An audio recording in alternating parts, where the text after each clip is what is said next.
बिहारपुर हरी भरी वादियों और खेतों से घिरा एक ऐसा शांत और सुंदर गांव, जहां की सुबह चिड़ियों की चहचहाहट और किसानों की मेहनत से शुरू होती थी। इस गांव के लोग जितने सीधे थे, उतने ही दिल के साफ। दिन भर खेतों में पसीना बहाने के बाद शाम होते ही पूरे गांव की रौनक एक जगह सिमट जाती थी, और वो जगह थी किशन का ऑटो रिक्शा डोसा स्टॉल।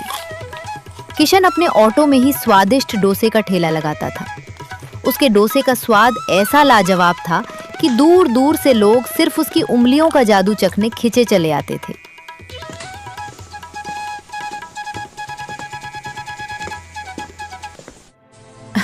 अरे किशन भैया, सच में आपके हाथों में तो जादू है। आपका डोसा इतना बढ़िया होता है, साफ सफाई भी इतनी अच्छी है। तो आप शहर क्यों नहीं चले जाते? वहां तो आप खूब कमाओगे। यहाँ गांव में ही क्यों रुके हुए हो? चाची, बात ऐसी है कि जब मेरे पास कुछ नहीं था और मैंने एक छोटे से ठेले से शुरुआत की थी, तब इसी गांव के भाई बहनों ने मेरा साथ दिया था। आज उन्हीं की बदौलत मेरे पास यह ऑटो है। अब जब थोड़े अच्छे दिन आए हैं, तो मैं अपने लोगों को छोड़कर शहर भाग जाऊं? ये मुझसे नहीं होगा चाची। किशन, तुम जितने अच्छे डोसे बनाते हो, तुम्हारा दिल भी उतना ही प्यारा है।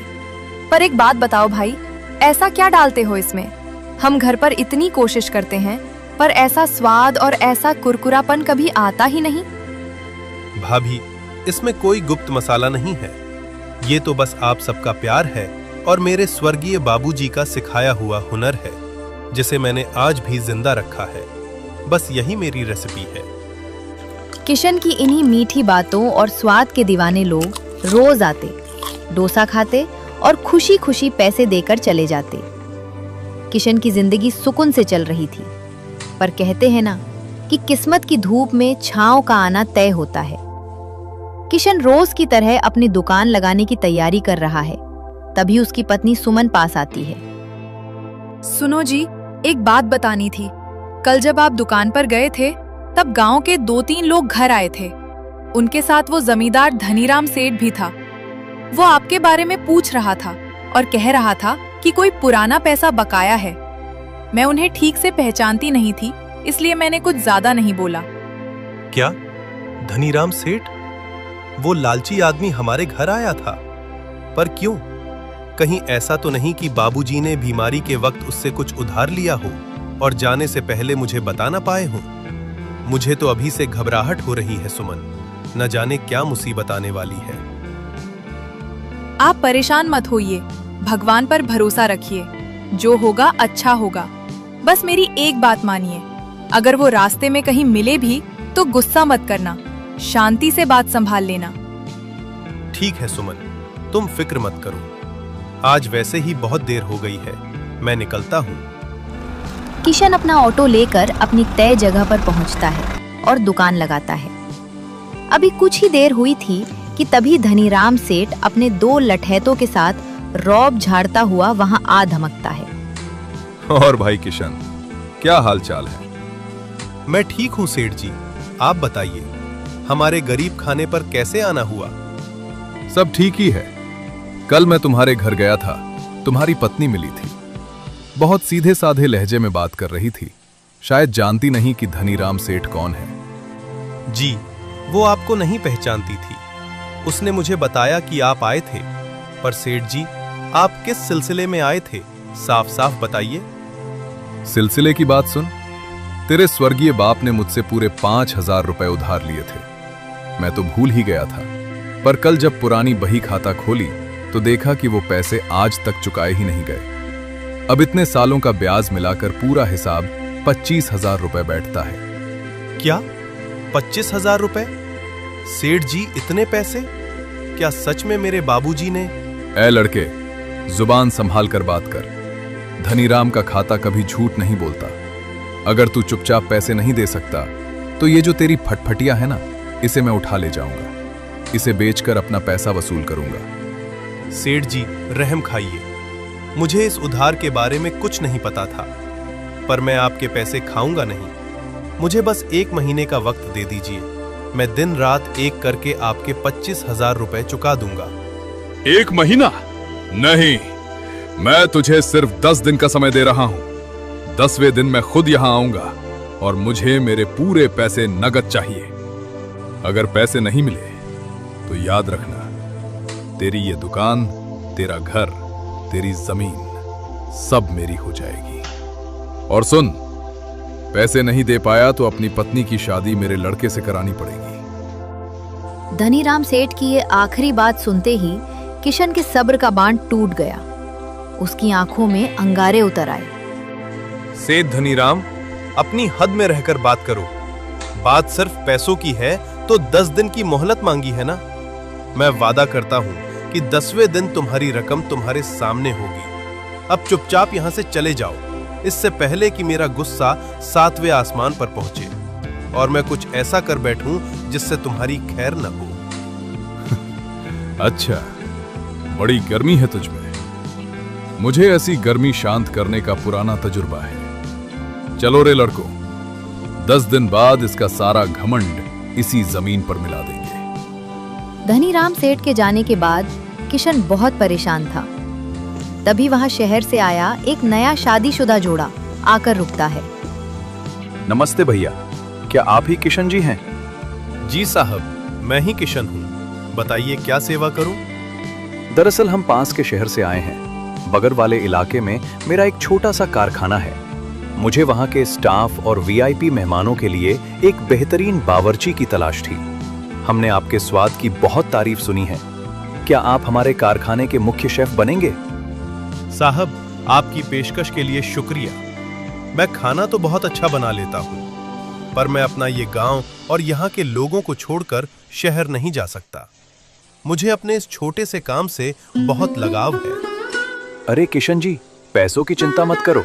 तुम जो मांगोगे वो मिलेगा। महीने के 10,000, 20,000 या 25,000, तुम बस हाँ कहो।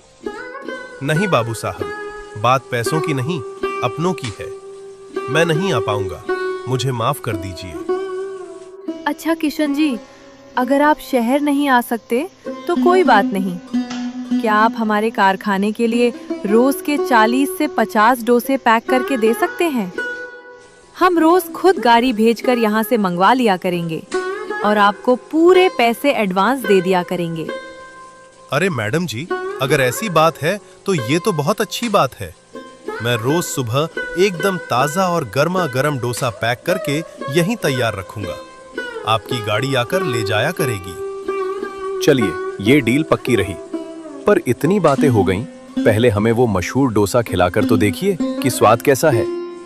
जी बाबूजी, अभी लाया। मैडम जी, आपके लिए भी। किशन फुर्ती से 2 प्लेट डोसा तैयार करता है। जैसे ही वो दोनों पहला निवाला खाते हैं, उनके चेहरे खिल उठते हैं। वाह किशन जी, सच में जैसा सुना था, स्वाद उससे भी कहीं ज्यादा लाजवाब है।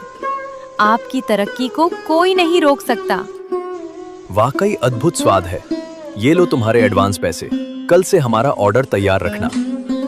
उन दोनों के जाने के बाद किशन की आंखों में उम्मीद के नए आंसू थे।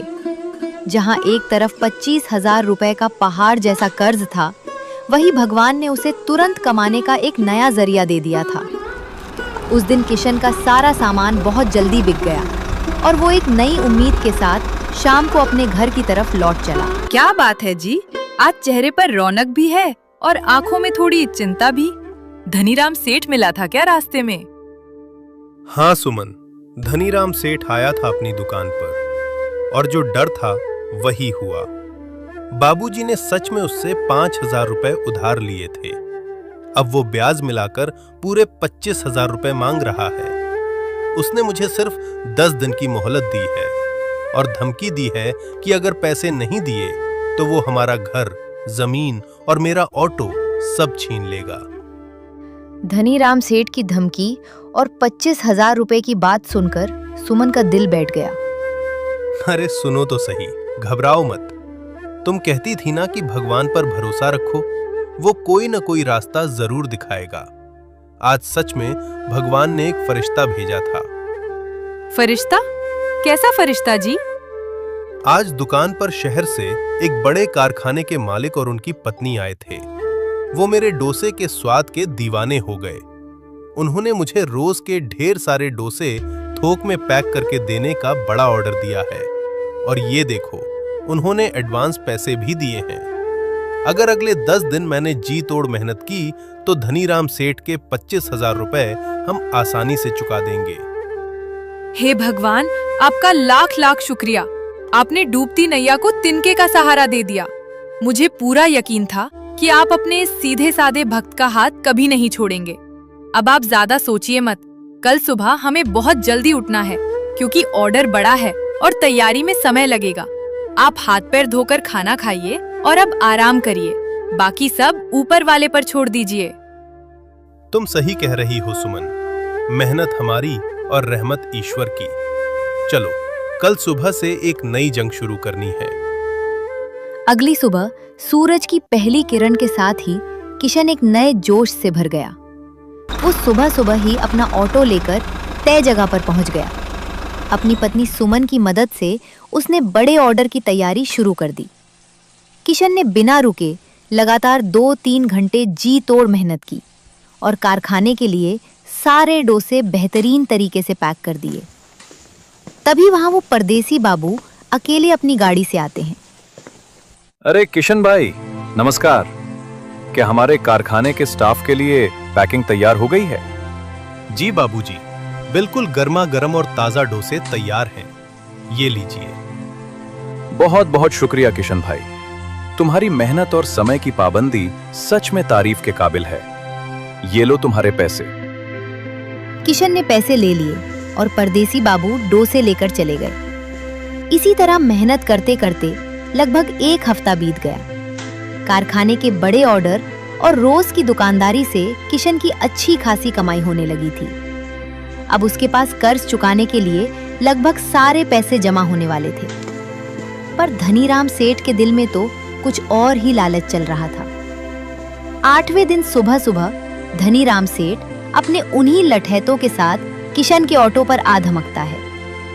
क्यों रे किशन, बहुत उड़ रहा है आजकल। देख भाई, मैं पूरे 10 दिन का इंतजार नहीं कर सकता। मुझे मेरे पूरे पैसे आज और अभी चाहिए। ये आप क्या कह रहे हैं सेठ जी? अभी तो सिर्फ 8 दिन हुए हैं। आपने खुद पूरे गांव के सामने मुझसे 10 दिन का वादा किया था। वादा गया तेल लेने। मेरा पैसा है, मेरी मर्जी। मैं वक्त नहीं देना चाहता तो नहीं देना चाहता। अगर आज पैसे नहीं दे सकता तो चुपचाप अपने खेत, अपनी जमीन और इस ऑटो की चाबी मेरे हवाले कर और अपना बोरिया बिस्तर समेट कर इस गांव से दफा हो जा। सेठ जी, जुबान की भी कोई कीमत होती है। ऐसा नहीं होता कि आप 10 दिन की बात करके 8वें दिन ही सब कुछ छीनने आ जाएं। ये सरासर नाइंसाफी है। धनीराम सेठ और किशन के बीच ये बहस चल ही रही थी कि तभी वहां रोज की तरह परदेसी बाबू अपनी गाड़ी से आकर रुकते हैं। दोनों को झगड़ते देख वो तुरंत बीच बचाव करने आते हैं। अरे रे, क्या बात है किशन भाई? सुबह सुबह तुम दोनों के बीच ये किस बात का झगड़ा चल रहा है? कुछ नहीं बाबूजी, बस बाबूजी का एक पुराना कर्ज था। सेठ जी ने मुझे 10 दिन का वक्त दिया था, लेकिन ये आज 8वें दिन ही पैसे मांग रहे हैं। मेरे पास पैसे लगभग तैयार हैं। बस 2 दिन का समय और मिल जाता तो मैं पूरे पैसे चुका देता, पर ये आज ही सब कुछ छीनने पर अड़े हैं। ओए शहर के बाबू, तुम कौन हो हमारे बीच में पड़ने वाले? हम गांव वालों के आपसी मामले में टांग अड़ाना अच्छी बात नहीं है, समझे? चुपचाप किनारे हो जाओ। धनीराम सेठ का ये घमंड देखकर परदेसी बाबू मुस्कुराए। धनीराम सेठ जी, मेरा नाम राजवर्धन है और मैं शहर की मल्टीनेशनल फूड्स फैक्ट्री का मालिक हूं। तुम जिसे मामूली डोसे वाला समझ रहे हो ना, वो मेरी फैक्ट्री का सबसे खास पार्टनर बनने जा रहा है। और रही बात पैसों की, तो बताओ कितना बकाया है किशन का? पूरे 25,000 रुपए ब्याज समेत। बस इतनी सी बात के लिए तुम एक ईमानदार इंसान को डरा रहे हो। ये लो तुम्हारे पूरे 25,000 रुपए नकद। गिन लो इन्हें, और आज के बाद अगर किशन भाई या उनके परिवार के आसपास भी दिखाई दिए तो शहर की पुलिस से सीधा मेरा पाला पड़ेगा, याद रखना। धनीराम सेठ ने कांपते हाथों से पैसे लिए। उसका सारा घमंड पल भर में चूर चूर हो गया। परदेसी बाबू के रुतबे और पुलिस का नाम सुनते ही वो अपने गुंडों के साथ दुम दबाकर वहां से रफू चक्कर हो गया। बाबूजी, आपने आज मेरी जिंदगी, मेरा घर सब बचा लिया। मैं आपका ये एहसान जिंदगी भर नहीं भूलूंगा। मैं आपके ये पैसे बहुत जल्द लौटा दूंगा। अरे किशन भाई, ये कोई एहसान नहीं है, ये तुम्हारी ईमानदारी और तुम्हारे हाथों के लाजवाब स्वाद का इनाम है। जो इंसान अपनों के लिए शहर का बड़ा ऑफर ठुकरा सकता है, भगवान उसकी मदद के लिए कोई ना कोई जरिया ढूंढ ही लेता है। अब खुश रहो और बिना किसी फिक्र के अपना काम करो। दो दोस्तों कहानी यहीं पर खत्म होती है। और हाँ, मैंने सिर्फ 1 महीने में अपना YouTube एनिमेशन चैनल मोनेटाइज किया और $800 तक का रेवेन्यू कैसे जनरेट किया। अगर आप भी यही सीखना चाहते हैं तो मेरी ई बुक देखें। इसमें मैंने अपना पूरा प्रोसेस, स्ट्रैटेजी और सीखे हुए अनुभव शेयर किए हैं। लिंक डिस्क्रिप्शन और कमेंट बॉक्स पर दिए गए हैं।